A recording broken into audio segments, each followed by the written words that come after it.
Milyong pisong halaga ng iligal na droga ang nasamsam ng Philippine Drug Enforcement Agency o PIDEA mula sa magkakahiwalay na operasyon sa rehiyon ng Bicol. Ang detalye ating alamin sa eksklusibong report ni Nomer Corporal.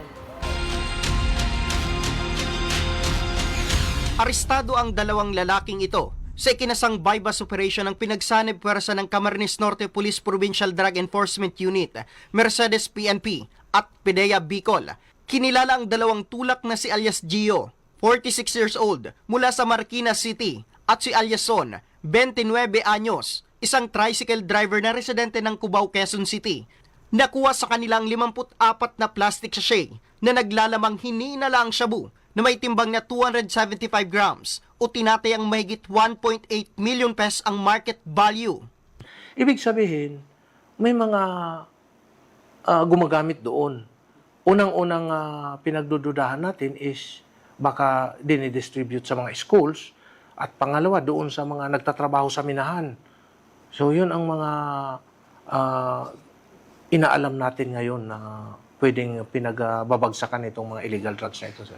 Samantala, sa bayan ng Libon, Albay, umabot naman sa mahigit 1.3 million pesos na halaga ng shabu ang nasamsam sa isang 37 anyos na tulak mula sa Legazpi City, Albay. Sa kinasaring bypass operation ng Philippine National Police Regional Police Drug Enforcement Unit, katuwang ang Libon Police at Albay Police Provincial Office. Ikinasa ang operasyon nito lamang ika-11 ng Hulyo ng madaling araw sa Zone 4 Barangay Bulusan.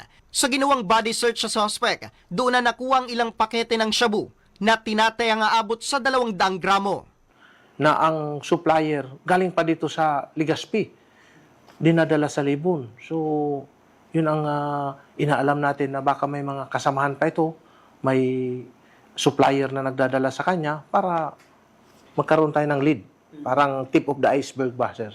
Ayon kay Regional Director Police Brigadier General Andre Dizon ng PNP Bicol, resulta umano ito sa kanilang mas pinaigting na anti-illegal drug campaign sa reyon at sa pakikipagtulungan din ng ibang enforcement agency at ng publiko sa kapulisan. PNP, ang PIDEA, ang gobyerno, hindi po yan titigil, sir, sa paghahabol sa kanila.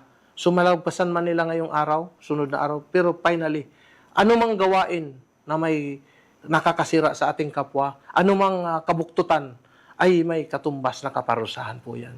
Samantala, hawak na ngayon ng PNP ang mga nakumpiskang droga habang naharap ang 3 suspect sa kasong paglabag sa illegal na droga. Para sa totoong balita sa Bagong Pilipinas, Nomer Corporal, Congress News.